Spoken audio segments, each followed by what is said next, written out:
I'll just give the punchline up front because I think in such a short amount of time, what a fascinating and amazing accomplishment that you have now acquired a med spa. So you are now the proud owner of a business. And so can you walk us through what that process was like from just initially pivoting into this med spa space to where you're at now with closing your deal not too long ago? All right, greetings and welcome to another episode of Chats with Dylan Nav. Today we're going to be hearing about Dylan's journey, actually, about his most recent venture. And so without further ado, let's dive in. So Dylan, it's nice to see you. Dr. Ghaffari, or Nav, as I might know you on this show. Yeah, thanks. I think this will be a fun opportunity to give kind of an update on some post-graduation endeavors and kind of how I got to this point and what I'm working on. Yes, yes. Well, we're very excited to go through it in a somewhat chronological order and then have some organic tangential points, but still trying to not sort of get too far off course. So why don't you start by telling us how you initially, even just got involved with the team? There was a period in medical school, probably near the end of my third year, or at least midway through that third year, wondering like, what am I going to do after graduation, right? We talked about this before. Is it residency or something else? Kind of was feeling almost some cold feet about that, and was really trying to figure where is this coming from. And I think upon a lot of reflection, realized there's just a lot of pieces I've called kind of the scaffolding around medicine that have excited me. And to even just go into that briefly, kind of give some context, like one of my main activities coming into medical school that, was really, really valuable and made me excited about, becoming a physician was working at Boston Children's Hospital in their telehealth department and helping grow that into what became, like a massive enterprise-wide, telehealth solution that was then launched in the pandemic. And that and other research projects throughout the years, was always kind of on my radar. And at some point reached out to a mentor about exploring some like these non-clinical pursuits. And he put me in contact with a colleague of his who was kind of in a similar position to what at least I aspired to be. At that point, he was a consultant at McKinsey. And so through this connection, kind of had some conversations where he was a non-clinical physician, now was working at like McKinsey for a couple of years. And it was through some discussion, we kind of decided we have some shared interest, and who knows, like there might be some collaboration down the line.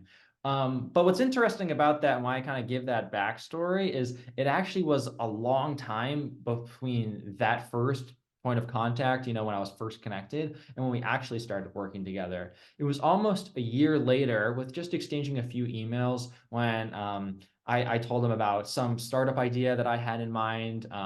Another one that we've alluded to a couple of times, that this was with you Navid, that we anticipated working on in more detail. And anyway, we'll call it our AI in medicine virtual doctor project. It'd be great to dive into in a future episode. But nevertheless, in sharing some updates, he told me he had some ideas too, and I was, still open-minded, still wasn't sure what my full-time commitments would be.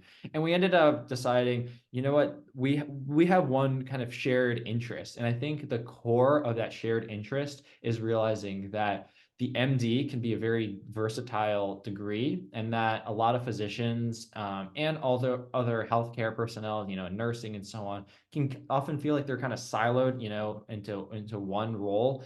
And so what it actually started as, how do we empower physicians, nurses, other health professionals to kind of be their own boss, and give them a little bit more autonomy in their career, and also to give them a way to make some money, because that was another problem we were trying to aim to solve it to some extent, is the student loan burden that a lot graduate with.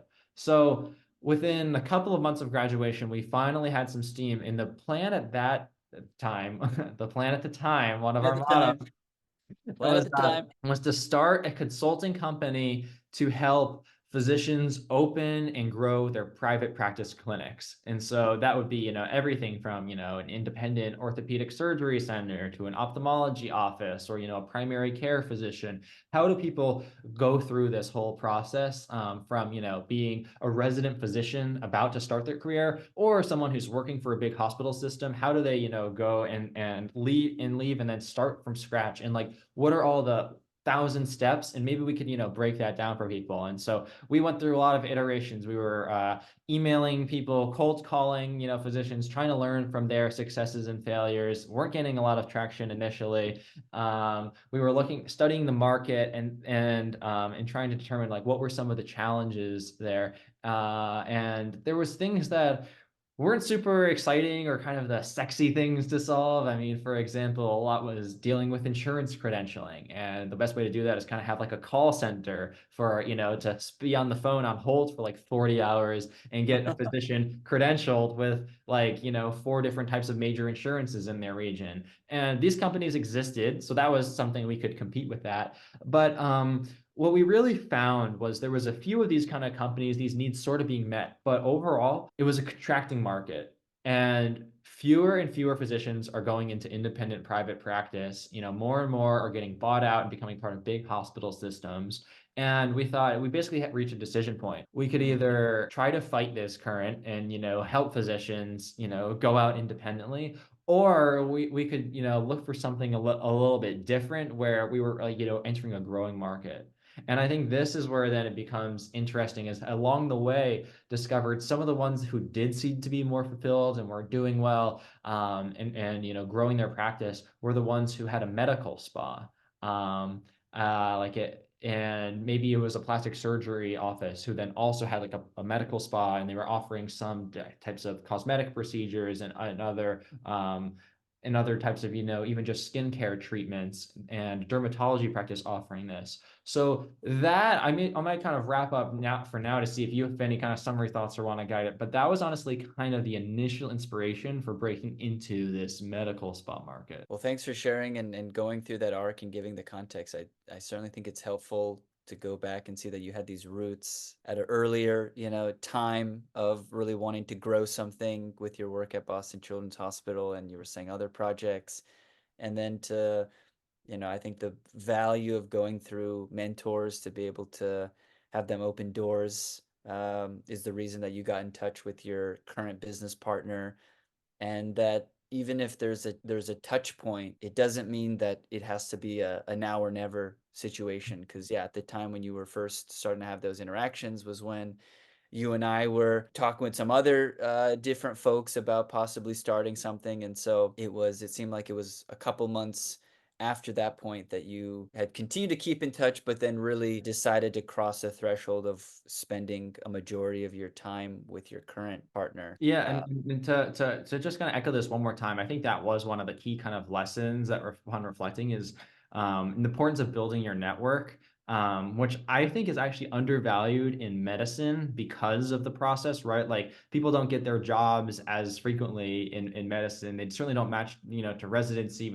because of connections most of the time, right? It's more of this kind of formalized algorithmic process, unlike other industries where connections are like 80 to 90% of, how people land jobs. And again, this was one where it wasn't like I need this now, so I got in touch and then got offered a job. It was more of like building the network, diligently reaching out, having conversations, and then eventually kind of came back full circle where there was an opportunity to grow something together. And so I think that, that was one learning point and kind of piece of advice to impart is like, think of your network as something to, always be actively growing, kind of like your health. You don't want to neglect it, and then suddenly you wish you hadn't, right? It's not that kind of thing. I like the health reference. And then another point that sticks out too is that you already in a pretty short amount of time, with what you were saying, your initial plan was to work in the private practice space, but after diving into it a lot more, realize that, hey, maybe, for a number of reasons, this maybe isn't the best direction to go in. And then you pivoted. Mhm. And pretty quickly pivoted. And I think that's also something that we have had to engage with over the past several months or even few years now, is that, we've explored different ideas, or, you know, entertaining different thoughts, but have pivoted. And obviously, on one hand, there's something to be said about sticking something through and not leaving prematurely. But there's another to be said for just sort of feeling stuck by this notion that you had, and feeling like, you've committed to some idea, and all of a sudden the weight of the, leaving that uncertainty or feeling like you're just, yeah, Mhm. the water, the sort of ground beneath you is sort of shifting, is just sort of, more to bear. And that was something I feel like, especially for medicine, some people who continue onwards, they have this like committed, idea or notion, and letting go of that was like a big deal. And so Mhm. that Yeah. was just, I think that's something that you've had to adapt to in this like more flexible environment, is just not getting stuck by something that you thought was the plan at the time. Yeah, and I think you have to if you don't, the you're going to incur more losses and it's going to be more challenging to pivot later on. There's honestly a lot of wisdom in that, right? That was part of our decision mutually of a non-clinical career path. Is it was probably going to become in some ways harder to justify, or the opportunity cost would at least be greater to, go down a residency path ultimately to do something different. And so but in the case of businesses, for sure.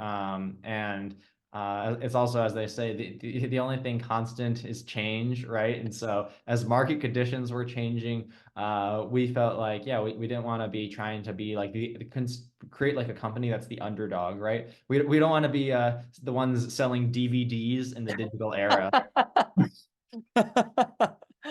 coming coming in right coming in with great Blu-ray technology right before Netflix streaming it, and just, oh god, we're like, what? Yeah, I didn't want to be pitching the idea for the next blockbuster as I was graduating in 2023. But what were you gonna say I was something? gonna say, so like trying to bring it back then too. So you made this decision to pivot to this med spa, and take us through. I'll just give the punchline up front, because I think in such a short amount of time, what a fascinating and amazing accomplishment that you have now acquired a med spa. So you are now the proud owner of a business. And so can you walk us through what that process was like, from just initially pivoting into this med spa space Yeah. to where you're at now with closing your deal not too long ago? Right, right. Happy to. And so the initial pivot wasn't actually that extreme. It was, we're going to be a consulting agency instead of for private practice clinics. Now we're going to look at medical spas and, help nurses and doctors with the same sort of rationale, empower providers and, help them achieve financial freedom and, all of that. But, we felt like we were still going to be stuck with a lot of the same problems. How do we get the ball rolling? We haven't owned a clinic before ourselves, so we don't really have that credibility. At worst, even with a prestigious institution like Harvard behind me, I'm still a kind of a recent graduate. And yes, my partner has background as a consultant, but not, specific to this industry. So there was a lot of thought of for a few weeks of, how do we distinguish ourselves and what is our outreach strategy? But from what I remember, it was probably less than a month before I got, one call that really changed everything. And it was from my partner. And he said, you know what? I've been talking to some friends. What if instead of becoming a consultant and kind of learning to the industry by solving one problem at a time, what if we actually just acquire a clinic and we'll just operate it together and like we'll become the owners rather than, try to again figure out the best marketing and like sales funnels and the service line and price mix and all that, for one off as needed. We'll have to do it all simultaneously and we'll carry the risks ourselves. And obviously daunting, obviously, there's a different sort of path to get there, but I was immediately sold. And, I think, again, this is maybe speaks to sort of the entrepreneur at heart behind me that I'd like to think is kind of there behind all of this. I was excited. And so then it was, again, with this pivot, now we're putting together a pitch deck, to pitch to an investor, secured, like a tentative agreement of some funding. And then, the role, my day-to-day switches entirely different rather than this cold outreach to ophthalmologists and primary practice.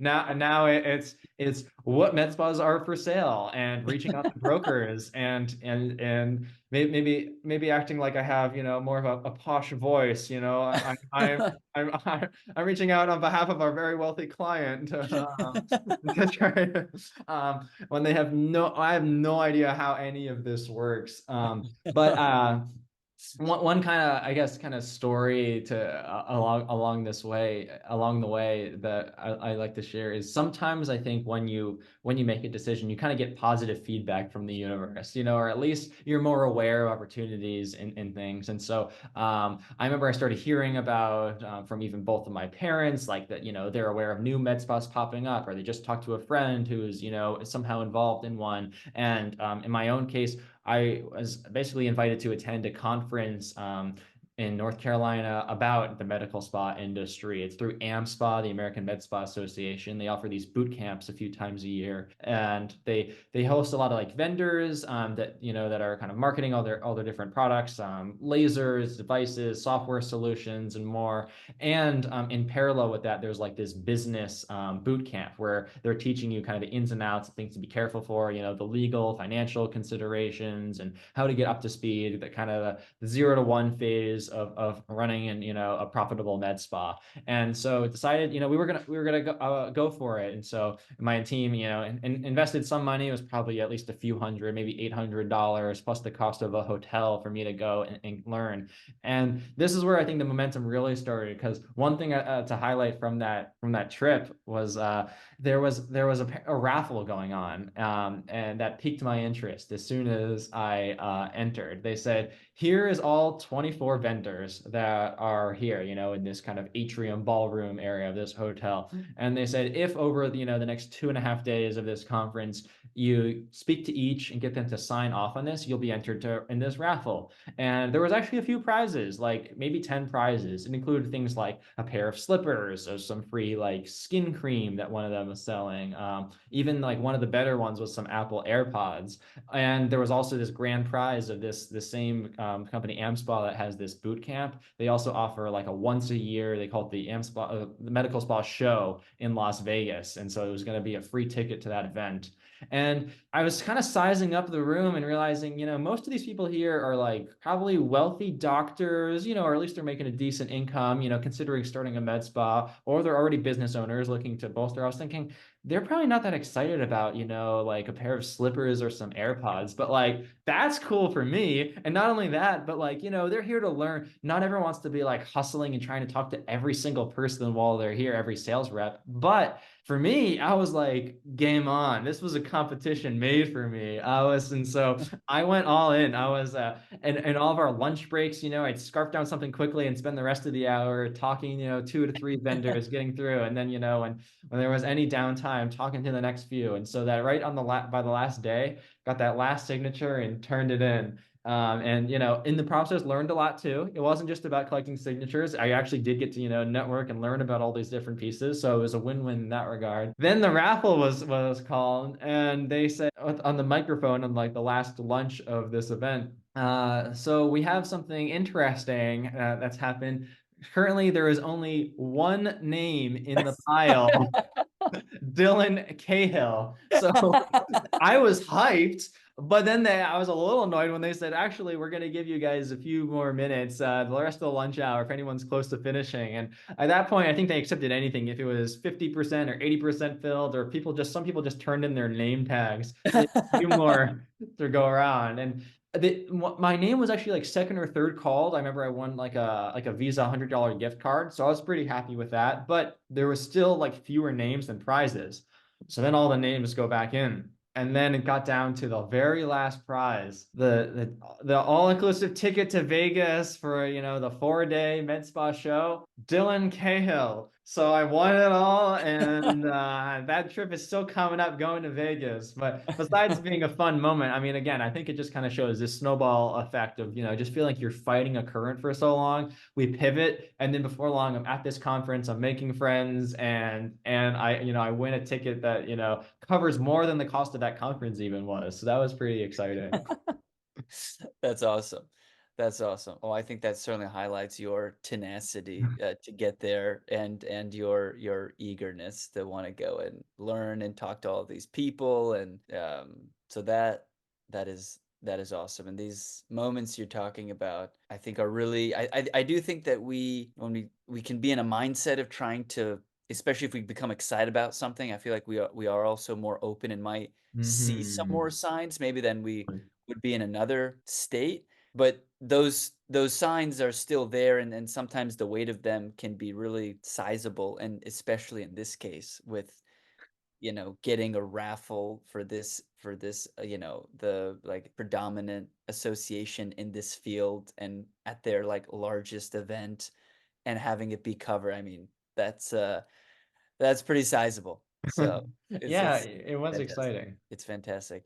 Okay, so you go to this conference, you learn a lot from talking to vendors, from talking to other just people who are there who are learning themselves. How then does one go from learning to then actually finding a med spa? Right, right. And so, and at that stage, I think we were even kind of still in this transition phase where it was mostly about, yeah, maybe we could still be more of a consulting branch, let's learn the industry, whether it's for ourselves to help others or for ourselves.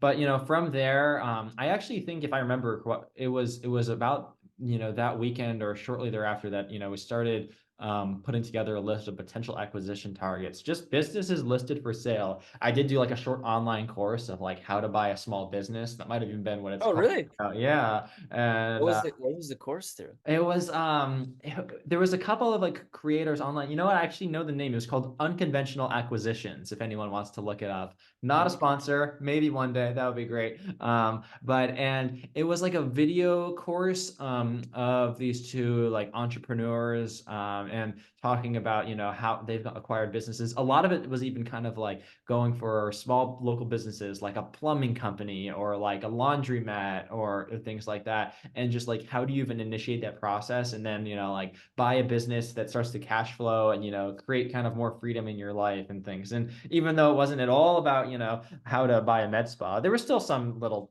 takeaways from that, like how the deal might be structured. What does it mean, like seller financing versus like getting an SBA loan or other ways, to do it. And like, what's the standard down payment and like how to even have the conversation with owners, the basics of negotiation. If anything, I would say for me, it was probably a primer, right? It wasn't like I got like major takeaways, but it was a primer. And in the end, though, like a lot of things in life, you learn by doing. And so I remember being a little bit even like apprehensive, like, are these people even going to take me seriously? But when you shift to being, please work with me, I'm a consultant, new in the space, money back guarantee if we don't get results, and then you're like, actually, we're the owner, where we have some money behind us, backing us. They're willing to talk to you, and so and with each conversation with a broker that would then convert to a conversation with the owner, you start to learn the questions, things to ask, in my case, I think, important things to know about is like, how long has the business been open? What is their approximate like, client base? What are their current service lines that they're offering? How many employees do they have? Are they full-time, part-time contractors? And then another big one is why are they selling? Because if they're selling because they're saying, finances are becoming an issue, there's more local competition, they're probably not going to be very upfront with that, but that would be a red flag. But if they're saying, what, it's been like a wonderful business for the last 15 years, but now they're retiring, and they want to spend some more time with their family, that's a green flag. That's like, it might be that they're reluctant to give this up, but that gives you a golden opportunity to build off what they've built. And so had half a dozen to a dozen different conversations that at least got to that serious phase of we're actually talking to the owners and getting into it and like consider making an offer. First offer we tried to make didn't end up, like they had already had a couple offers on the table, didn't go through, but then finally Okay. found one that it's met our criteria. It was small, the provider was willing to stay on, which we thought was going to be very helpful, so we're not immediately like replacing all the staff, including the person who's built the business and knows it best.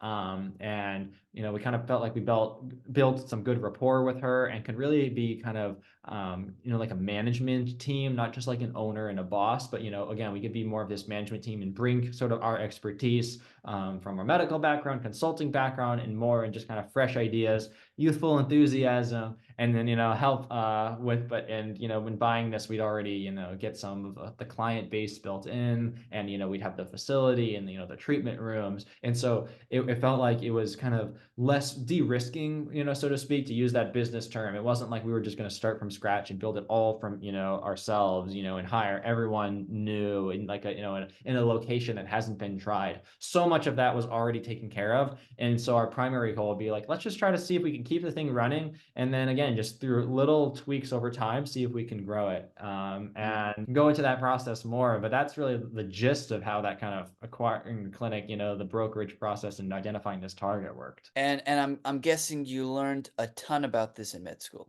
Every week I thought, why are they teaching us how the difference between an asset sale and a stock sale, and how to frame contingencies in your offer and draft employment agreements. There was too much of that. Too much.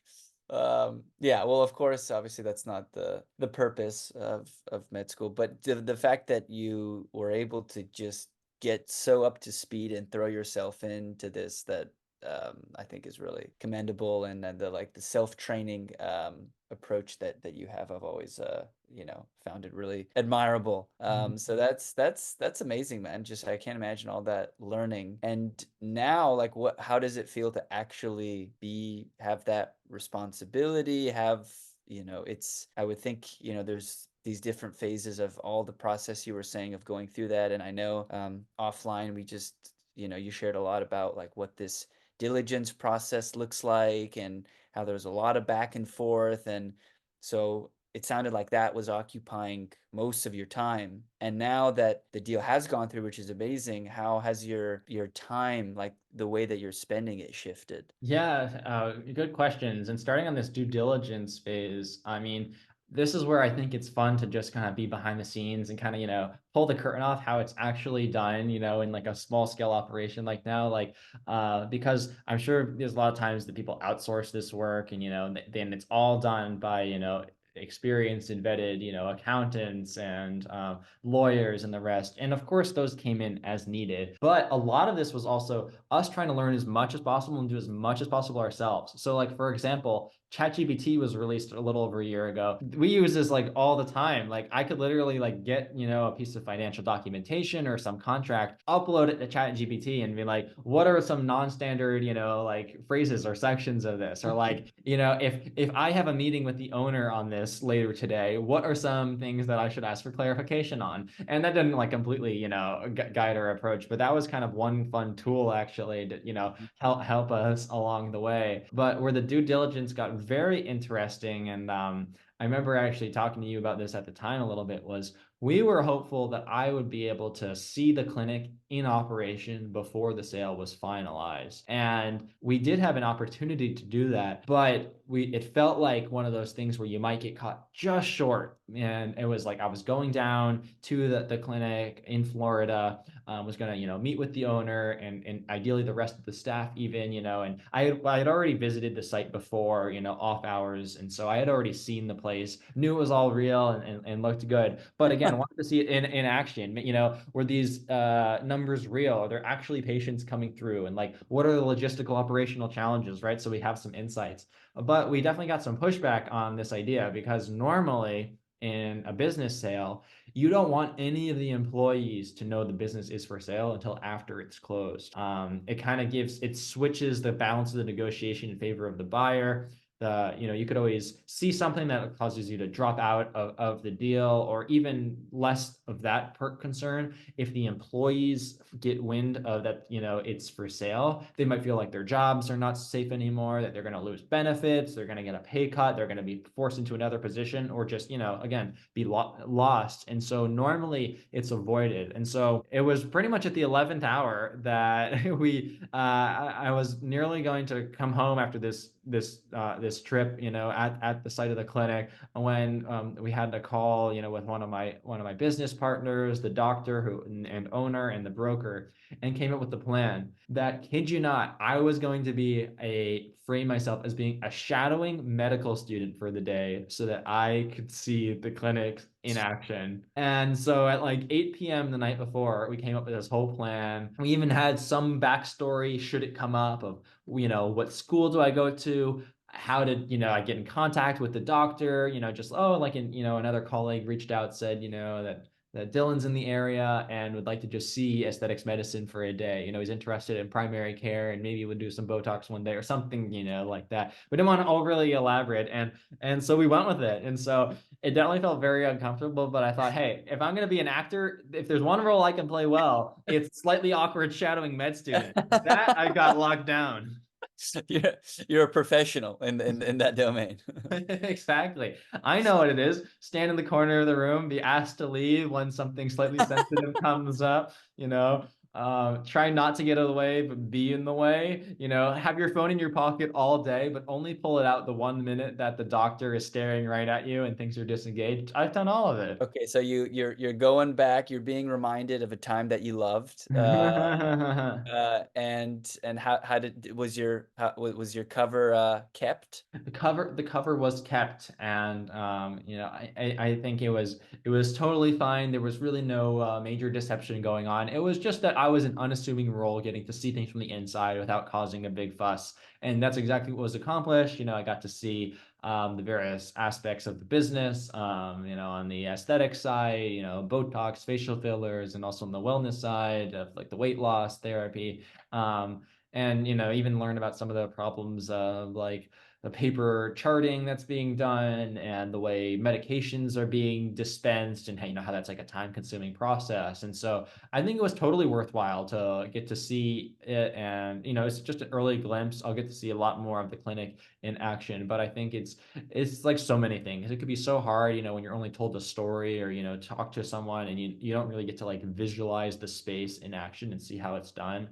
And so I'm glad we, as a team, were able to make it work, with some last minute planning and pull off the stunt without any disruption, really. That's yeah. I'm guessing that was not a role that you were expecting when you first had some of those initial conversations with your business partner back then. Of pivoting to the med spa world. Yeah, exactly. In just a few short weeks, I would be in a different state, entering as a timid, shadowing medical student for the day, undercover. Oh my gosh, that's awesome. And then as sort of the final piece now, so now that you are the owner and you're Mhm.